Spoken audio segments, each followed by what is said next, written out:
Hello and welcome back to the Reading Mama. My name is Heather, and today I want to tell you all about my wrap up of November. And yes, I know November still has a day and a half left, but I won't get around to posting this otherwise. So today I want to talk about the two reading challenges that I did. And I was trying to do Nonfiction November, and I was trying to do Historathon. Nonfiction November is with a book. All of it's her last year doing it, and my first year participating, and I enjoy that. I love nonfiction. However, this month we got a lot of medical news that was all up in the air, a lot of waiting around, and then some really horrible medical news regarding my mother's health, and that has just like changed everything. And so I couldn't really dive into a lot of nonfiction. My brain needed the escape of fiction. So I do talk about in my previous video about Nonfiction November, the two that I did finish, the body book and the Abraham Lincoln biography, and those were phenomenal. And I did start several and get a little ways into them, but I didn't finish any of them, and I'm okay with that. That's just how it was. So hopefully Nonfiction November, I can do a better time next time, because I do read a lot of nonfiction, like a lot of the year. It just didn't work this year. The other reading challenge that I was doing was the Historathon with Gloria. I'm going to say all the names wrong, so I'll tag them in the bottom. But Gloria, Lindsay, and Lena, and they had the cute little bingo card that looked like a house, and they had a group read and everything. And so I'm calling it quits on that. For the month. We'll see how it goes. I did manage to get all the bingos. I did not get the group read. And there's one I DNF'd and one I'll tell you about. So their little bingo board has 9 boxes, and so I'll put it right here. The historical era exploration, famous historical figures, historical romance, historical mysteries, social issues, cultural perspectives is one. Historical fiction adaptation, strong sense of place, historical nonfiction hybrid, and war and conflict. And I actually managed to hit all those boxes except for historical nonfiction hybrid, because so many of them would have fit in there, so I didn't double up on that one. But I had a lot of crossovers for them, so I'm going to go through them as best I can. I'm going to start out with the group read. The group read is The Briar Club by Kate Quinn. I can't remember if I've read Kate Quinn before or not. Let's just say I'm only part of the way through this. It took a long time to get it from my library, and I wasn't willing to purchase a book if I'm not 100% sure I will enjoy it. There's just not the funds, so we do a lot of library books, but I can't quite get into it. Like, it feels like it's slow, and then I'll have parts where it's very interesting, and we're following a boarding house in the like 50s, I believe, and you're going down the different people's kind of history, and you get excerpts of some big event that has happened.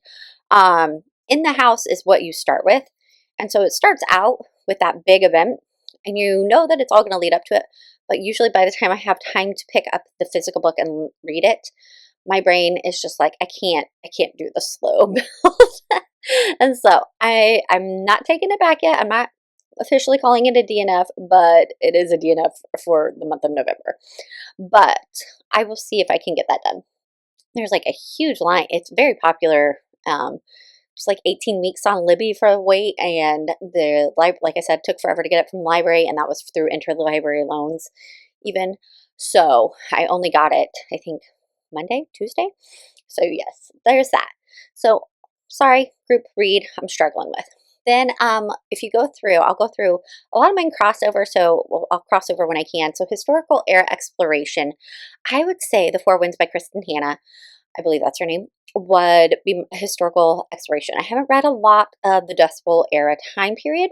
It's a very interesting story of a family. You follow a young woman from a wealthy family who falls in love with somebody from the wrong tracks, and how her life just changes and the course of her life. And it's really about her finding herself and finding her inner strength that she never knew she had. She was not treated well by her family. The issues, there's a lot of family issues there, and it really is a beautiful story, heartbreaking story. And then like the random communism, socialism aspect that like popped up in it, I was not prepared for, but it was a very interesting outlook on a lot of that and what was going on during that era. And so that was definitely a historical era of exploration. I would also say one of the other books I read that would be a time period that I haven't really read much about is The Personal Librarian. And this book is actually my DNF. It's also my famous historical figures because it talks about the J.P. Morgan. He started cultivating his own library, and it was kind of like a museum almost with art and books and just collector's items. And he hires this librarian who is actually a woman of color, but she passes for white. And it's following her timeline and how she juggles that social aspect of passing for another race, but at the same time, having this high influence job and her life in that world. And the reason I ended up DNFing it is because there was an extramarital affair, and I'm just not into that. It may have spice later on too.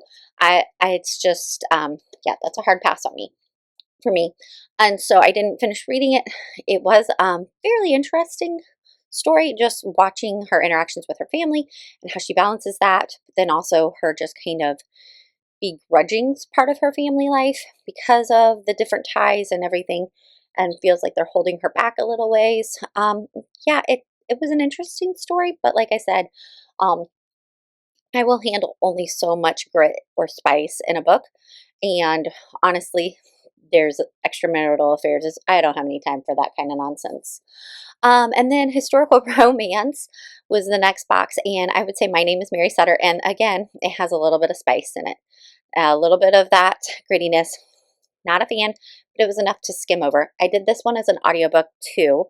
We're getting ready to study Civil War with our family, and so I thought that My Name is Mary Sutter would be a great choice. It follows a midwife who is trying to pursue the life of becoming a doctor during the Civil War, right before the Civil War breaks out. And you follow her personal life, and so there is the romance aspect, but it is like the gritty and spice isn't even with her, really. It's all after the fact. And so, yeah, it's an amazing story, I thought.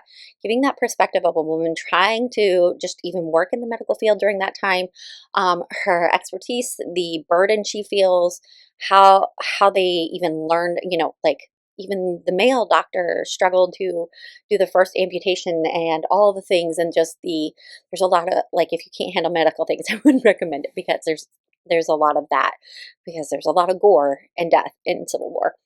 But just watching kind of those, and then it has these like interesting, I don't know, like little snippets about Abraham Lincoln and his life, and just kind of the author's point of view on some of the generals, which was really interesting and made me want to read more about that. And if you can get me to be in historical fiction, if you make me want to learn more about that particular um, event or people that you're mentioning, then to me that you've written well, because it's like, ooh, you've piqued my interest. I want to know how you know that or how you came to that conclusion. And so I thought My Name is Mary Sutter did a great job for that. Historical mysteries, I did an Agatha Christie. I don't know if this really counts, but we're going to count it because it's not in my decade. And it's before my lifetime. I'm only 39, so we're going to call it. But it's a Hercule Poirot mystery, and now I have read 2 or 3 other Hercule Poirot, and like I think one Miss Marple. I am hoping to read more Agatha Christie, but this one was really good. It's Agatha Christie. What do you expect? But it was very interesting. Keeps you on your toes. I had asked Chantel at Chantel Reads All Day, where should I start? I haven't read Agatha Christie in a while, and this was one that she recommended, and it was so good. And oh my goodness, she gets me every time at the end. Like I never figured them out. I am not a detective. Anyways, I loved it so much that I told my teenager about it, and she immediately picked it up. And she's about halfway through the book. She started it yesterday. But you're following a doctor in a kind of wealthy area, and he comes and visits his friend Roger Ackroyd very early in the story, and Roger Ackroyd has heard some disturbing news. There has been a death earlier or prior, the day before-ish, in the village, if you will, and Roger Ackroyd's very upset about it. He was very close to the person, and the doctor comes and talks to him and all of this, and then through it all, in the event, then Roger Ackroyd is murdered, right? Well, come to find out, who just happens to be vacationing next to the doctor's house but Hercule Poirot. And so they figure out through it that he's a detective and or investigator, and he comes and the only way that if you've read Hercule Poirot, if you've seen the movies, it is not Murder on the Orient Express is better than Death on the Nile in closeness to the book, but those movies that just recently came out do not do justice to Hercule Poirot or the Agatha Christie books, in my opinion. But she does a really great job of just drawing you into each character and keeps you spinning. Like, she has so many characters, it really is hard to guess because like all of them have motives. And yeah, I was shocked by the ending, and so my teenager is enjoying her first Agatha Christie with that. And then let's see here, social issues, cultural perspectives. Honestly, this could have been so many of my books. Let me see here real quick. So you definitely could have put the Four Winds in there. You could have put Mary Sutter. You could have put the Personal Librarian. I also did Red Badge of Courage and Blackbird Girls and River Runs Deep. All of those, I feel like the major crossover for that one. So I guess we're not going to say I did a separate one for that one necessarily. If I had to, I'd put Blackbird Girls. And I did talk about that in my Historathon video. And this was a shocking book, like just out of this world. It's going on my purchase list because it is wonderful. But the Blackbird Girls is a YA historical fiction that takes place in the 80s. So not 1880s, but 1980s. In what is the Soviet Union, in the area that is Ukraine at Chernobyl. And it follows the story of these two girls whose parents, their fathers, worked at Chernobyl, and their experience of what happened the day of when the fire and everything, when it failed, and then their experience of life afterwards.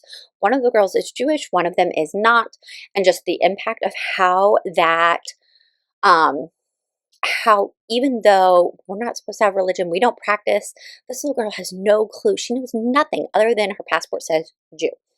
And the just torture, not physical torture, but the mental and emotional torture from her classmates and things like that, just because it says she's a Jew, even though she doesn't practice or anything like that, and how they have to do things differently. And then this one girl is her bully, and the other girl, and just how they come together in the story out of necessity, and what happens through it all was just really interesting, really thought-provoking. I know my kids are going to love this book next year when we're studying 20th century, and it's such a unique time period. I don't read much about that, and because I was a baby or not born, I'm trying to think now, I was a baby, and so I didn't really study it in school. I know what happened. I vaguely know, but seeing the personal side of the Chernobyl incident and things like that, and it was based on this woman's friend or her experience.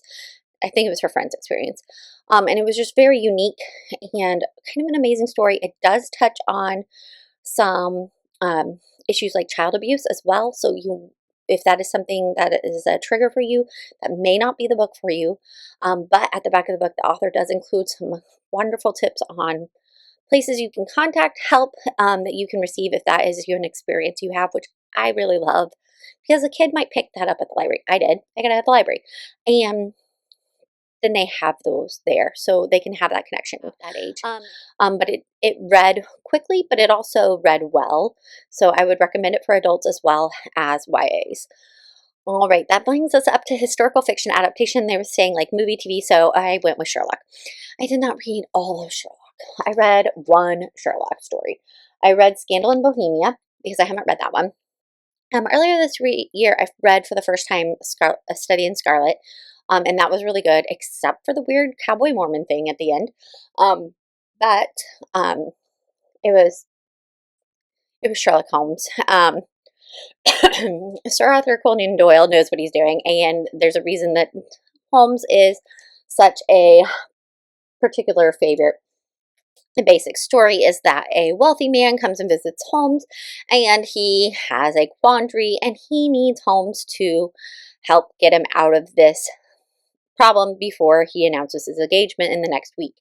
And in particular, Sherlock Holmes, you have Watson coming along here. There's all kinds of costumes and elaborate dramas and silliness. I mean, like laugh out loud events happen, and then in the end, well, I guess I can't give it away, but it has a good ending, one that you probably wouldn't be surprised with if you watch the Netflix special, but if you haven't read it, you'll be a little surprised by the ending, because yeah, that was a different one. And then going on, I had Strong Sense of Place, and I read River Runs Deep, and I did talk about that before, and that is another YA novel, and it was wonderful. And it takes place prior to Civil War, and Kentucky in Mammoth Caves. Now, we're Hoosiers, so we live near there, and I've always wanted to go. Mammoth Caves, if you don't know, are huge, huge caverns. Like, I mean, you can fit villages in there. People camp in there. They're huge. And so during that time, there was a doctor who was trying to cure typhus. I want to say typhus. Maybe it was typhoid. I want to say typhus though. And he has people coming from all over the states and the world to seek his treatments of the cave airs.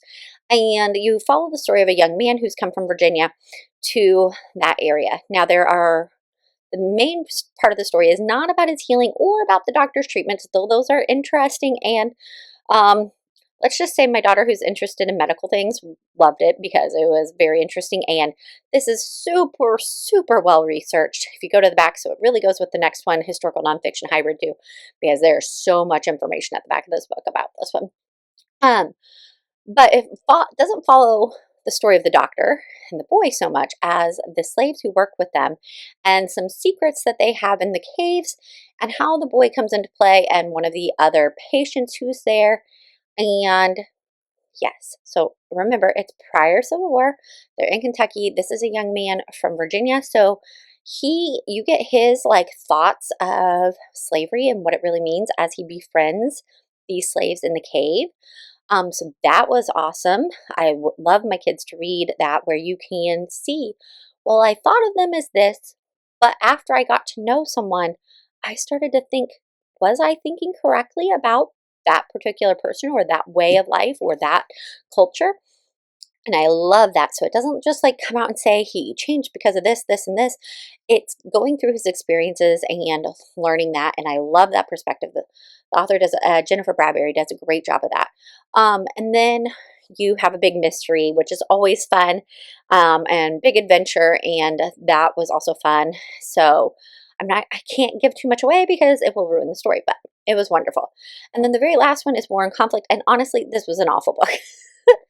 War and Conflict, and this was like my worst. I honestly almost DNF'd it if it wasn't a classic. I read Red Badge of Courage. This is a pre-read for my high schooler who, like I said, we're studying Civil War after Christmas, and so this is a classic. Everybody reads it. I never read it, but I hear everybody reads it, and so I read Red Badge of Courage. Let's be honest, I hated it so much I turned it into audiobook because I couldn't stand to pick it up. And even then, it was one of those that like doesn't promote safe driving, because now you're enraged at the character in the book, so then you become a rage driver. So I stopped listening to that while I was driving, because honestly the character is deplorable. Young man goes off to join the Civil War thinking all these wonderful big romantic notions that it's going to be great and he's going to become a hero, and then he's really a coward. I hate to break it to you, but he's a huge coward, and he complains, and all of it's from his point of view, and it's just like sickening. I just really couldn't stand it, and I don't feel like he was redeemed in the end. I'm really debating whether or not to make my teen read it, because honestly, I hated this book. If you have another great book for Civil War that is literature based, that clean, nothing gritty, like no sex scenes or anything like that, and very few swear words, to no swear words would be preferable, then please send it my way, because honestly, Red Badge of Courage was horrible and I did not enjoy it. And if you loved it, please tell me why. Tell me what I'm missing, because I struggled big time. So yeah, that was my Historathon. So like I said, I did really well with that. Only one DNF, one that I absolutely hated, one I'm still struggling. I'm not going to call it an official DNF because I might read it. Nonfiction November was, I dipped my toes into it. I didn't finish any new books. And then I also, because sometimes I just need some escapism, and that's when fantasy comes in. And I find like when I have really heavy, hard things, I like dive deep into sci-fi and fantasy. I blame my father. He fully set me up for that. And so I read, though I'm mad. I'm mad at all y'all on Book Talk, BookTube, wherever we are, because you all recommended this book. Then I found out it's a series. I can't keep starting series. Then on top of it, it's an unfinished series. What? I can't do it. It's very stressful. I did that over the summer. Accidentally started a series. It's an unfinished series, and now I'm very frustrated. But I read the book that. Oh, I might have to look it up here. Because I started the second one today because I have no self-control. The book that wouldn't burn by Mark Lawrence. Weird, very weird, hard to follow sometimes, but absolutely amazing, and I'm loving it. Obviously, I'm starting book 2. Audiobook, I'm going to probably listen to it while I do my lesson or my grocery plans, but it is very interesting story. It's hard to explain. You've got multiple timelines and they jump time, and yeah, so maybe I should just read you the thing. But the book is at the very beginning, you're following a young girl who is taken by the enemy, the Saba, and taken to the city, or taken. Then the soldiers come in, and I'm totally blurring this, sorry. But the soldiers come in and rescue her and the other children. They're taken to the city. They've never seen a city. She shows that she's very witty and smart, so she is taken to work in the library. But she faces a lot of opposition because she's from a different culture, or she's from the boonies, and so there's that aspect. And then there's this other character, Ivar, who is like stuck in a library. It's his prison. He's there with his brother and sisters, and they have some guardians, and he just wants out.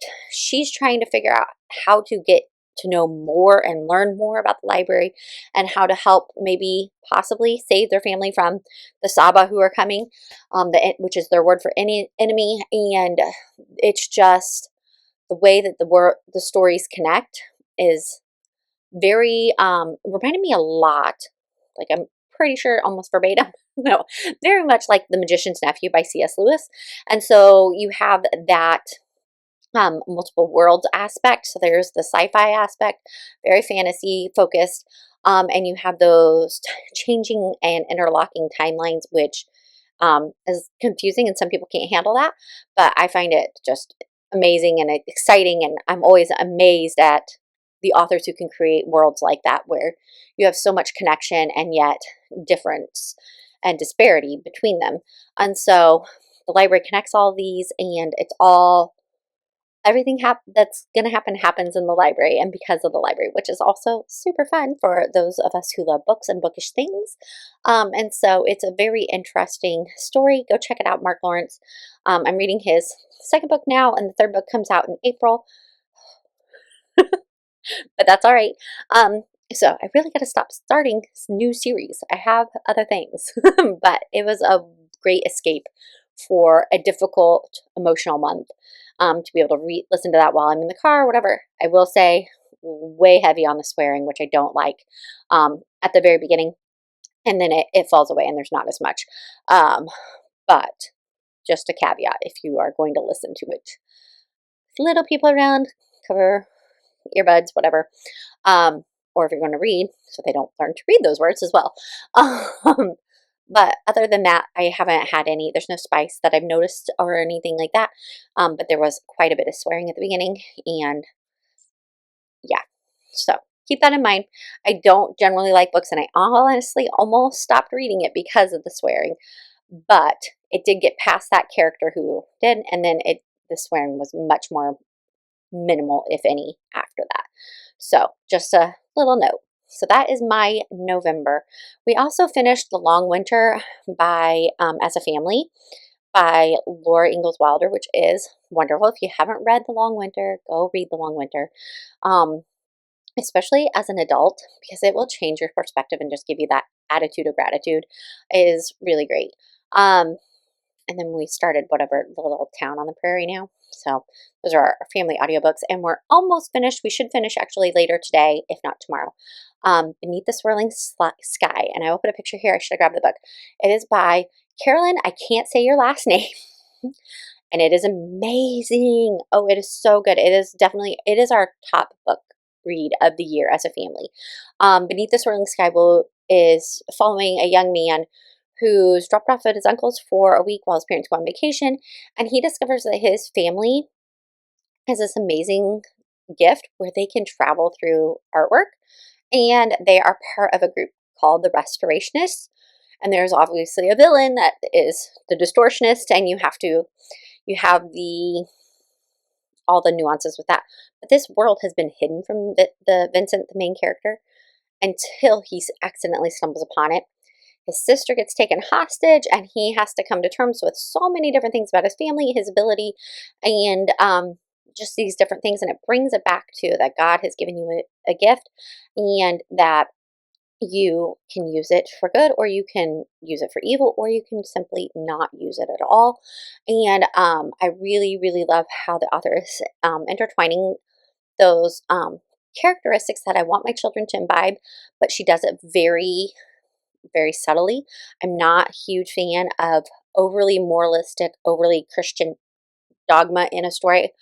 I don't feel like, I know for me, when that happens, I can't absorb it as much because it's just too preachy.